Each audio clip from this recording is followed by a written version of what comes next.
명의가 필요한 진료 분야가 무엇인지, 나에게 맞는 의사는 어떻게 찾아야 되는지 알고 계신가요? 오늘은 미리 알아두면 좋을 의료 정보를 준비했습니다. 대학병원 예약을 빨리 잡는 법과 진단서를 끊는 법에 대해서도 함께 들으시면 좋겠습니다.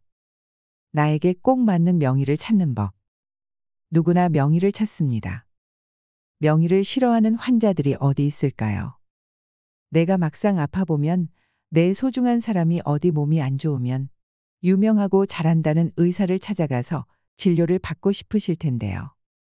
우리는 누구나 다 명의에게 진료를 받으려고 합니다.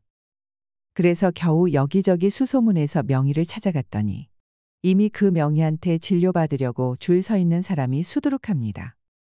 그래서 병원에 질의를 했더니 이 명의한테 진료를 받으려면 너무 오래 기다려야 하고, 그 밑에 다른 교수님이 계신데 어떻게 하시겠느냐 합니다.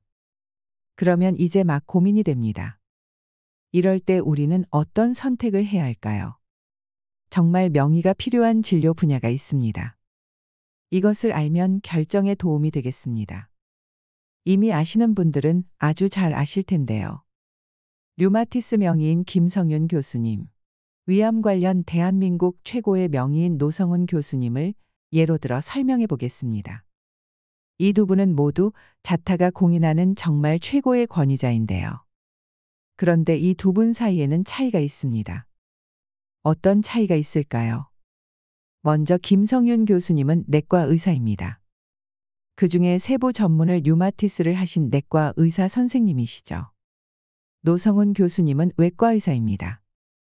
류마티스 명의인 내과 의사 김성윤 교수님은 머릿속에 든 지식을 이용해서 명의가 되신 것이고, 외과 의사 노성훈 교수님은 거기에 더해서 손을 쓰는 분야에서 명의로 인정을 받으신 분입니다. 그런데 이 포인트를 잘 생각하셔야 합니다. 사실 하나의 교실에서 사용하는 치료의 원칙들은 다 동일합니다. 그래서 내과 의사라 그러면 이 명의와 명예 밑에 계신 분의 진단적 접근 방법과 치료의 접근 방법, 또 치료의 실제 방법이 원래는 동일합니다. 만약에 동일하지 않다면 의사한테 문제가 있는 것입니다. 내가 가진 그 지식을 나만의 비기로 갖고 있고, 밑에 있는 의사한테 가르쳐 주지 않는 것이니 윤리적인 문제가 있는 겁니다. 사실은 그래서 내과 분야에서는 굳이 오래 기다려서 명의를 만나려고 하지 않아도 되는 일입니다. 내과 의사가 만일 같은 교실의 주니어 닥터와 같은 처방을 한다면 명의에게 굳이 진료받을 필요가 없는 것입니다. 그런데 외과는 좀 다릅니다. 같은 교실의 주니어 닥터가 같은 수준의 기술을 갖기 어렵습니다. 외과 의사는 자신만의 고유한 성적을 갖고 있는데요. 외과는 명의가 수술을 하는 것과 밑에 있는 새끼 의사가 수술을 하는 것과는 그 성적이 크게 다를 수가 있습니다. 이럴 때는 명의를 만나는 게 꼭 필요합니다. 큰 틀에서 보면 내과적 치료보다 외과적 치료에 있어서 명의의 도움이 필요하다는 것입니다. 하지만 내과 의사 중에도 예외가 있습니다. 관상동맥 스텐트 시술의 기준을 다시 만든 세계적인 명의인 내과 의사이신 박승정 교수님을 예로 들 수 있는데요. 내과 의사지만 손기술이 필요한 분야입니다. 박승정 교수님은 좁아진 관상동맥 스텐트로 넓히는 시술 분야에서 아주 정말 유명한 분이십니다. 세계적인 석학이죠. 그런데 이분은 내과 의사인데 내과 의사면서도 손기술을 이용해서 관상동맥을 넓히는 그런 일을 하시기 때문에 명의와 새끼 의사가 성적이 확연히 다를 수밖에 없습니다. 이런 경우에는 내과적 문제여도 명의를 찾아야 하는 것입니다. 결론적으로 말씀드리면 어떤 손기술을 이용하지 않고 의학적 지식 또는 진단, 기술, 내과적으로 처방하는 분야에 대해서는 그렇게 명의를 고집할 필요가 없고, 그 명의가 계신 교실에 있는 의료진들이라면 믿고 치료를 받으셔도 무방하다라는 말씀을 드리고 싶습니다. 반면에 손기술이 필요한 외과 분야 또는 내과 분야이면서도 박승정 교수님처럼 손을 사용해야 하는 이런 진료과는 명의를 만나는 것이 도움이 된다라고 정리해드리고 싶습니다. 다만 한 가지 생각하셔야 할 부분이 있습니다. 명의를 기다리는 데에는 득실을 잘 따져야 합니다. 명의를 만나려고 오래 기다리다가 병이 진행이 될 수 있기 때문입니다. 실제 명의는 결국 내 병을 고쳐주는 사람이 명의인 것입니다. 아무리 저기 의사가 정말 유명해도 내 병을 못 고쳐주면 명의가 아닌 것입니다. 저 명의를 만나려고 오래 기다리는 동안에 내 병은 계속 진행이 됩니다. 그래서 치료의 기회를 놓치게 되는 경우도 많습니다. 그러니 너무 명의에만 고집을 하실 필요가 없습니다. 의사들은 부탁을 정말 많이 받습니다. 특히 암 진단이라면 더더욱 그렇습니다. 대부분 사람들이 병을 진단받으면 크게 불안해합니다. 매 시간마다 암세포들이 커져나가고 퍼진다고 생각하면서 큰 두려움을 갖게 됩니다. 그래서 빨리 진료를 받길 원하고 빨리 치료를 받길 원합니다. 주변의 모든 사람들을 다 동원해서 어떻게 하면 빨리 진료를 받을 수 있을까? 또 수술을 어떻게 하면 하루라도 앞당길 수 있을까 노심초사합니다. 그런데 중요한 것은 진료는 속도보다 정확성이 훨씬 더 중요하다는 것입니다. 빨리 받는 것보다 정확하게 받는 게 훨씬 더 좋습니다. 암 수술의 경우 여러 번 받는 게 아닙니다. 당연히 암 수술은 빠른 시간 안에 정확하게 받으면 가장 좋지만 명의에게 계속 부탁을 해서 무리하여 수술을 진행하게 하면 수술의 정확도가 떨어질 수 있으니 그 점도 잘 조율하셔야 합니다. 득실을 잘 따져서 내 몸을 고쳐줄 수 있는 명의를 찾으시길 바랍니다. 대학병원 예약 빨리 잡는 방법. 대학병원의 예약을 빨리 잡는 방법이 있습니다.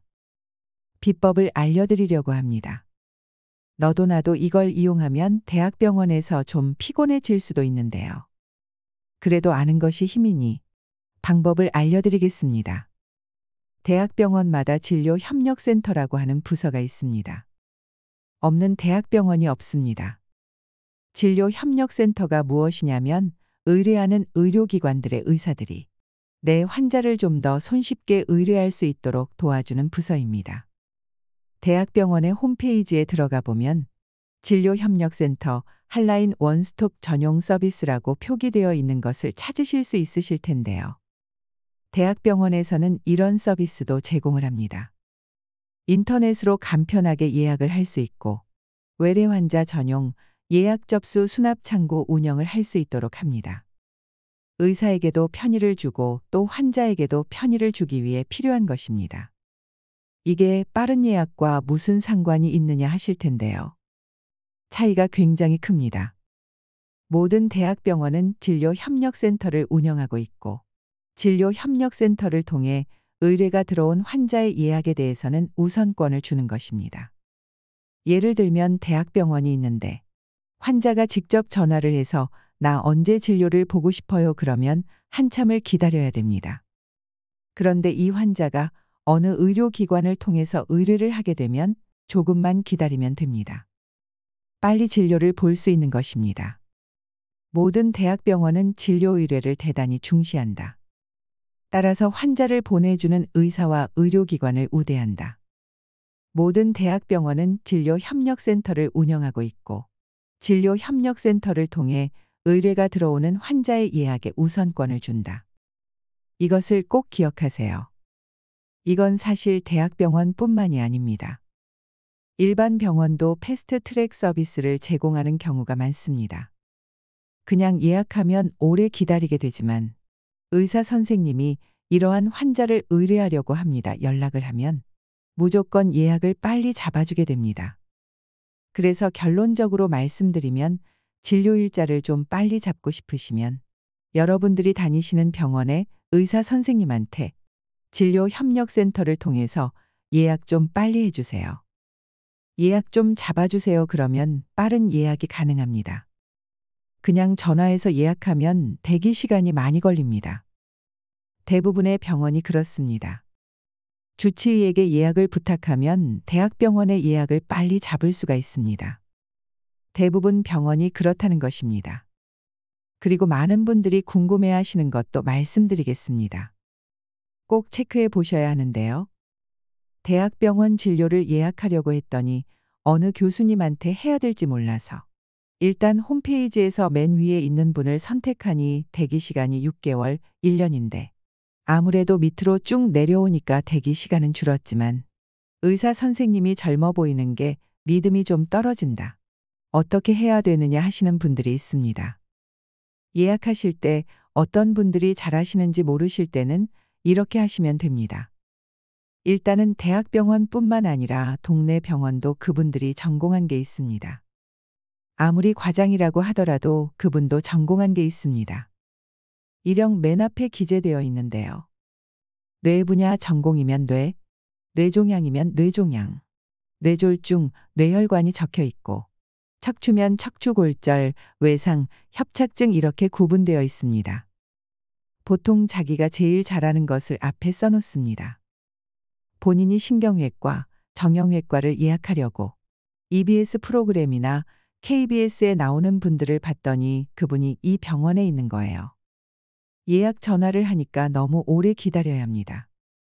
그런데 그분의 전공이 여러분이 진료받고 싶어하는 질환과 다를 수 있다는 겁니다. 물론 진료는 다 하시지만 그분의 주전공이 있습니다. 그 전공이 여러분의 병명과 일치하는지 보셔야 됩니다. 전문 과목에 여러분이 앓고 있는 질병이 없다면 패스하세요. 전문 과목이 질병과 맞다면 대기 기간이 짧은 분한테 하셔도 됩니다. 일단 진료부터 보시고 나서 본인이 마음에 안 들면 변경하는 것이 훨씬 쉽습니다. 초진 접수가 대기가 긴 것이지 일단 진료를 본 다음에 진료 스케줄을 바꾸는 것이 오히려 쉽습니다. 그러니 일단 진료부터 보세요. 일단 진료를 받는데 생각보다 훨씬 친절하시고 훨씬 믿음이 가더라라고 말하시는 분도 많습니다. 그래서 대기 기간이 너무 긴 분보다는 일단 좀 짧으신 분들을 택하셔서 진료를 개시하는 것이 팁이 될 수 있습니다. 그리고 무조건 나이가 많으면 수술을 잘하고 젊어서 수술을 못한다 이런 것은 없습니다. 솔직히 말씀드리면 나이가 많이 들면 경험은 많으시지만 수술 감각이 떨어질 수밖에 없는 것도 사실입니다. 외과에는 가장 활발하게 수술을 잘할 수 있는 나이를 40대에서 50대 초반으로 보는 경우도 많습니다. 왜냐하면 30대까지는 좀 더 경험을 쌓아야 하는 시기고 40대부터는 어느 정도 많은 경험과 실력이 올라오는 나이고 이게 한 10년 간다고 합니다. 50대 초반까지가 실력이 가장 좋기 때문에 40대에서 50대 초반에 몰려있는 교수님들이 대개 대학병원 예약 사이트에 보면 중간에 있습니다. 그분들은 대기가 비교적 짧습니다. 그렇게 수술을 잘하시는 분들을 놔두고 굳이 1년 동안 기다려서 은퇴를 앞두신 교수님들한테 가는 것이 최선일지도 한번 생각해 보셨으면 합니다. 그리고 대학병원에 교수님이 아닌 분들도 있는데요. 교수님이 아니라 펠로우라고 합니다. 임상강사 전임회입니다. 보통 대학병원 홈페이지 맨 밑에 내리면 있는 분들, 펠로우 그런 분들도 진료를 볼 수 있습니다. 그런 분들은 정식 교수가 아니기 때문에 중증의 질환의 경우에는 그분들한테 보는 것보다는 가능하면 좀 기다리더라도 교수한테 진료를 보는 것이 훨씬 더 낫다고 생각합니다. 돈, 시간 절약하는 병원 이용 꿀팁, 진단서 똑똑하게 끊는 법. 보험금을 받기 위해서나 혹은 회사의 병가를 내기 위해서 진단서를 떼어 보신 적이 다들 있으실 텐데요. 그런데 진단서, 소견서, 입퇴원 확인서. 종류도 많고 복잡해서 어떤 걸 떼어야 할지도 모르겠고 신청했더니 며칠 걸린다고 병원에 또 가야 하는 경우도 있고 막상 제출했더니 무슨 항목이 빠졌다고 하면서 재발급해오라는 경우도 많은데 필요한 병원 서류 한 방에 떼는 법을 핵심만 쏙쏙 알려드리겠습니다. 이 영상만 잘 챙겨보시면 병원을 두세 번 다시 방문할 필요 없이 필요한 병원 서류를 일사천리로 발급받는 노하우를 터득하실 수 있을 것입니다. 똑똑하게 진단서 떼는 법. 요즘 실비보험 없는 분들 거의 없습니다. 거의 열의 8분 이상은 실손보험은 다 가입하고 계십니다. 실손보험이 아니라 하더라도 개인보험, 종신보험이 다 있으시죠. 그런데 여러분이 치료비 보상을 받을 수 있는 사보험에 가입한 경우 보상 청구를 위해 서류가 필요합니다. 보험사에서 가져오세요라고 하지 않더라도 나중에 살펴보면 대부분 그게 필요합니다. 입퇴원 확인서, 진단서, 소견서 중에서 한 개라도 반드시 필요합니다. 근데 이걸 처음부터 보험사에서 요구하지는 않습니다. 그냥 오셔서 치료받고 가시는데 퇴원할 때 전화하셔서 퇴원하려고 한다. 이렇게 보험사에 말하면 그때 가서 보험사가 말해줍니다. 진단서, 소견서, 입퇴원 확인서를 발급받아 오라고 말이죠. 그런데 퇴원하는 날 신청하시면 의사들이 못 써줍니다. 진단서가 밀려있기 때문입니다. 그리고 진료나 수술 때문에 바쁠 때도 많습니다. 그래서 퇴원하는 날 신청하면 일반적으로 며칠 후 발급됩니다. 그래서 다시 와서 받아갔습니다. 그런데 또 오시는 경우가 생깁니다. 왜 올까요?